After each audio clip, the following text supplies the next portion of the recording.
Bem-vindos ao A História Não Contada. Hoje, vamos mergulhar na história de Nicolás Maduro, uma das figuras mais polêmicas da América Latina. Desde suas origens humildes até sua ascensão ao poder, vamos explorar os segredos e os momentos decisivos que moldaram seu destino. Quem é realmente o homem que governa a Venezuela? Quais são as verdades ocultas por trás de seu governo? Prepare-se para uma análise profunda e sem censura. Se você está pronto para descobrir a verdadeira história de Nicolás Maduro, inscreva-se no canal, ative o sininho e deixe seu like para apoiar nosso trabalho. Vamos começar e revelar a história não contada de Nicolás Maduro.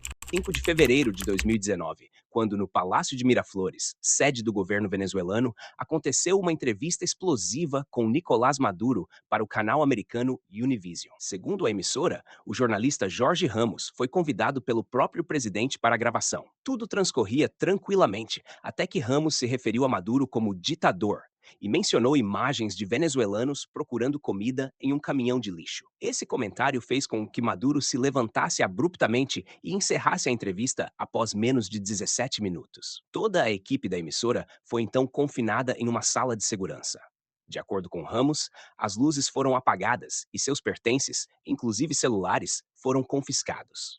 Embora o ministro da Comunicação, Jorge Rodrigues, tenha declarado que os jornalistas foram enviados para o hotel após o incidente, a equipe afirmou que só foi liberada 2 horas depois e que a gravação e os equipamentos eletrônicos ficaram retidos pelo governo.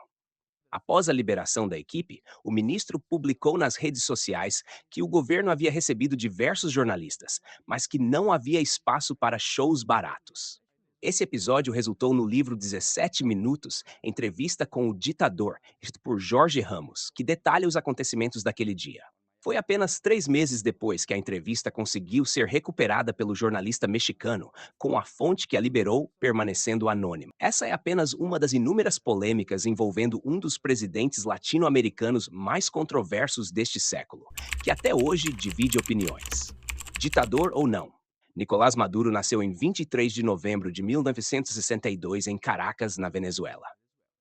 De família pobre, o jovem logo demonstrou interesse pela vida política, influenciado por seu pai, Nicolás Maduro Garcia, um ativista do movimento dos direitos trabalhistas e um dos fundadores do Movimento Eleitoral do Povo, MEP, uma organização socialista da década de 60. Desde cedo, Nicolás Maduro já mostrava seu apoio ao regime cubano e envolveu-se na militância socialista, participando de ações estudantis na Universidade Central da Venezuela. Para você ter uma ideia, na quarta série do ensino fundamental, ele foi suspenso por 3 dias por defender a Revolução Cubana contra críticas feitas por freiras que davam aula em sua escola. Aos 12 anos, foi militante da Frente da Unidade Estudantil do Liceu Urbaneja e depois ingressou na Ruptura, uma facção legal do clandestino Partido da Revolução Venezuelana, fundado em 1971 por Douglas Bravo, um ex-guerrilheiro. Naquela época, a Venezuela vivia sob o Pacto de Punto Fijo, um sistema político que garantia a alternância pacífica de poder entre os principais partidos do país, mas que era acusado de ser um regime oligárquico e corrupto. Movimentos sociais e sindicatos enfrentavam dura repressão do governo, e não havia muita liberdade política. O partido de Maduro, com uma ideologia marxista-leninista, fazia oposição ao regime, buscando mudanças sociais e econômicas radicais. Na década de 1970, o Partido da Revolução Venezuelana, PRV, optou pela via eleitoral, mas, após divisões internas, perdeu influência política nos anos seguintes. Apesar disso, os ideais do partido moldaram o pensamento político de Maduro. Ainda como estudante secundarista, ele foi guitarrista da banda Enigma, chegando a se apresentar em um programa de televisão com sua versão roqueira de cabelos longos e bigode. Mais tarde, Maduro se juntou à Liga Socialista, uma organização simpatizante dos revolucionários, destacando-se como figura política. Foi enviado a Havana, onde frequentou cursos na Escola do Partido Comunista de Cuba entre 1986 e 1987. Em 1990, formou-se na Escola de Formação de Guardas Nacionais da Venezuela como condutor de veículos de carga, sendo aprovado em um concurso para trabalhar como motorista de metrô em Caracas. A partir daí, envolveu-se com o movimento sindical, tornando-se líder do Sindicato dos Trabalhadores do Metrô de Caracas. Nicolás Maduro parecia tranquilo com sua vida mais estável e distante da política. Mas tudo mudou em 27 de fevereiro de 1989.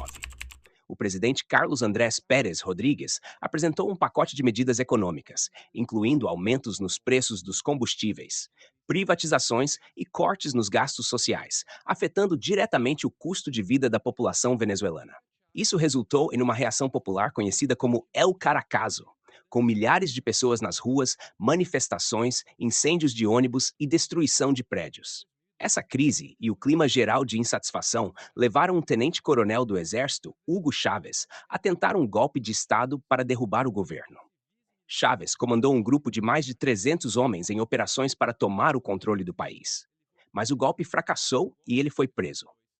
Mesmo sem sucesso, o movimento tornou Chávez uma figura conhecida, espalhando suas propostas contra a corrupção e em favor dos mais pobres, fazendo dele um líder político importante no país.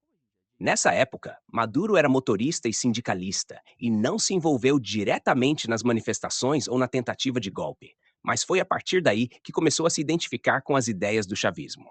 Após sair da prisão, Chávez fundou o movimento Quinta República em 1997, um partido cuja principal ideologia era combater o neoliberalismo, a corrupção e a desigualdade social. Através de reformas sociais, econômicas e políticas, como a redistribuição dos lucros advindos do petróleo, em 1998, o partido lançou a primeira candidatura de Hugo Chávez à presidência, com o apoio de Nicolás Maduro na militância de esquerda, marcando o início do período conhecido como Revolução Bolivariana. Chávez venceu seu opositor, Carlos Andrés Pérez, e em 1999 assumiu oficialmente a presidência da Venezuela, com o objetivo de, segundo ele, transcender o capitalismo através do socialismo. Ao longo dos anos, o movimento Quinta República, MVR, se transformou em uma coalizão de partidos conhecida como Partido Socialista Unido da Venezuela, PSUV, que continua sendo uma força política dominante na Venezuela até os dias de hoje. Chávez se declarava seguidor das ideias de Simón Bolívar e, durante seu governo, convocou uma Assembleia Nacional Constituinte que redigiu a Constituição Bolivariana de 1999, alterando o nome do país para República Bolivariana da Venezuela. No meio dos constituintes estava ele, Nicolás Maduro, deputado eleito na base de apoio de Chávez, ajudando a redigir a nova Constituição do país. O documento trouxe grandes avanços no reconhecimento dos direitos dos povos indígenas e no acesso à educação e saúde pública, mas também estabeleceu um mandato presidencial de 6 anos com a possibilidade de reeleição imediata, ampliando ainda mais os poderes do executivo. Isso permitiu que Chávez, inicialmente eleito em 1998, concorresse e fosse reeleito em 2000, servindo 2 mandatos consecutivos de 6 anos cada. Em 2000, Maduro foi eleito deputado e reeleito 5 anos depois, tornando-se presidente da Assembleia Nacional, equivalente ao presidente da Câmara no Brasil. No ano seguinte, ele se filiou ao PSUV e foi convidado para assumir o cargo de ministro das Relações Exteriores, onde ficou de 2007 a 2012. Nessa época, foi duramente criticado pela oposição por não ser diplomata e sequer ter formação superior. Chávez, seu principal defensor, dizia que a burguesia não suportava ver um homem do povo no poder.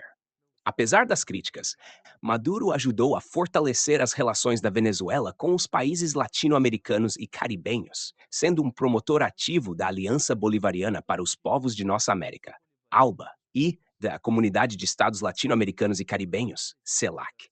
Organizações que buscavam fortalecer a cooperação entre os países da América Latina como resposta à hegemonia dos Estados Unidos em organizações como a OEA. Desde 2019, a Venezuela está suspensa da OEA após um processo diplomático que condenou a situação dos direitos humanos no país. No fim de seu período como ministro das Relações Exteriores, Maduro foi nomeado vice-presidente, começando a se aproximar ainda mais de Chávez. Ele era tido pelo presidente como um aliado leal e foi ganhando cada vez mais espaço dentro do governo. Maduro acompanhou Chávez várias vezes a Cuba, onde o líder fazia seu tratamento contra o câncer. E era ele o responsável por transmitir ao público as notícias sobre o estado de saúde do presidente. Além disso, ele sempre foi popular entre os apoiadores do chavismo e sua nomeação como vice-presidente foi amplamente aceita, sendo vista como uma forma segura de dar continuidade ao movimento. Em março de 2013, Chávez morreu em um hospital militar em Caracas. Em seu testamento político, o presidente venezuelano apontou Nicolás Maduro como seu sucessor na liderança da Revolução Bolivariana. Neste cenário, que obriga a convocar novas eleições presidenciais, como manda a Constituição, vocês devem eleger Nicolás Maduro como presidente da República Bolivariana da Venezuela. Um mês após a morte de Chávez, foi convocada uma eleição presidencial na Venezuela. Durante a campanha, Maduro fez questão de lembrar constantemente que foi designado por Chávez como seu sucessor político, referindo-se ao padrinho como redentor dos pobres em comícios. Ele chegou a pedir a bênção ao comandante. Com o apoio do eleitorado chavista e a comoção do povo pela morte de Chávez, Maduro venceu as eleições por uma margem apertada, com 50,66% dos votos. A partir de 14 de abril de 2013, teve início seu primeiro mandato como presidente. Seu discurso de posse foi movimentado. No meio de sua fala, um homem invadiu o palco e tentou dizer algumas palavras de protesto no microfone, mas foi rapidamente contido. Maduro comentou apenas que o incidente havia sido superado e que depois conversaria com o rapaz. A cerimônia de posse foi acompanhada por diversos líderes mundiais, incluindo a então presidente do Brasil, Dilma Rousseff, e outros líderes latinos, como Evo Morales, da Bolívia, José Mujica, do Uruguai, Raul Castro, de Cuba e Cristina Kirchner, da Argentina. Logo no início de seu governo, Maduro começou a abordar questões polêmicas de sua campanha, a primeira delas sendo o controle de armas. Em 2009, estimativas oficiais apontavam que havia mais de 15 milhões de armas na Venezuela, entre legais e ilegais, em uma população de 30 milhões de habitantes. Nos primeiros 6 meses de mandato, Maduro promulgou uma lei para o controle de armas, punindo o porte ilegal com até 20 anos de prisão. Em 2014, ele lançou um Plano Nacional de Desarmamento, promovendo a entrega voluntária de armas de fogo e buscando diminuir a violência no país. A lei definiu que o monopólio das armas na Venezuela era do Estado, permitindo o porte legal apenas para policiais, militares, escoltas de funcionários diplomáticos, funcionários de empresas de segurança de valores e atletas de tiro. Naquela época, Maduro contava com amplo apoio dos militares, mas já enfrentava dificuldades com a classe média. Ao contrário do cenário de Chávez, que foi beneficiado por um aumento nos preços internacionais do petróleo, Maduro assumiu o poder quando o produto enfrentava uma dura desvalorização. A economia da Venezuela, altamente dependente do petróleo, sofreu gravemente. Durante o governo chavista, apesar da melhora na qualidade de vida da população, o dinheiro obtido com o petróleo não foi investido no setor produtivo. A Venezuela passou a usar o dinheiro das exportações para importar quase tudo. Com a queda do preço do petróleo, o dinheiro acabou e a economia colapsou. Os anos seguintes foram marcados por uma hiperinflação, uma dura recessão e uma escassez severa de alimentos, medicamentos e itens básicos, levando à desnutrição generalizada da população. Com a crise, cerca de 7 milhões de venezuelanos, ou aproximadamente 25% da população, deixaram o país, cruzando especialmente a fronteira em direção ao Brasil. Além disso, o governo de Maduro passou a enfrentar graves denúncias de violação de direitos humanos, corrupção e até envolvimento com tráfico de drogas. A Anistia Internacional relatou inúmeros casos de perseguições, desaparições, detenções arbitrárias, tortura e execuções extrajudiciais. Em 2021, Maduro se tornou o primeiro líder latino-americano investigado pelo Tribunal Penal Internacional sob acusações de violação de direitos humanos. De acordo com o índice VDEM, a Venezuela é categorizada como uma autocracia eleitoral, um regime que, apesar de realizar eleições, não possui as características democráticas plenas. Em 2016, por exemplo, a oposição conseguiu a maioria das cadeiras na Assembleia Legislativa pela primeira vez em 17 anos. Diante da derrota, Nicolás Maduro convocou uma eleição controversa para uma Assembleia Nacional Constituinte, que esvaziou os poderes do legislativo e aumentou o controle do presidente sobre o país. Apesar da fácil associação à esquerda, durante seu governo, Maduro ficou conhecido por realizar ajustes fiscais severos que não refletiam as ideias defendidas por seu antecessor e mentor político, Hugo Chávez. O presidente venezuelano chegou a afirmar em um dos seus comícios que o socialismo é o caminho, mas justificou que teve que flexibilizar os controles econômicos instaurados por Chávez e permitir a dolarização da economia para superar a crise. Em 4 de agosto de 2018, Maduro sofreu um atentado.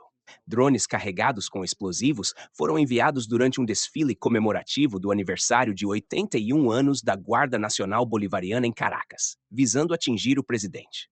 O plano falhou graças à rápida ação da equipe de segurança do presidente, e cerca de 31 pessoas envolvidas no atentado foram presas após investigações. Naquele mesmo ano, Maduro foi candidato à reeleição e saiu vitorioso, apesar do processo eleitoral ser questionado pela oposição e pela comunidade internacional.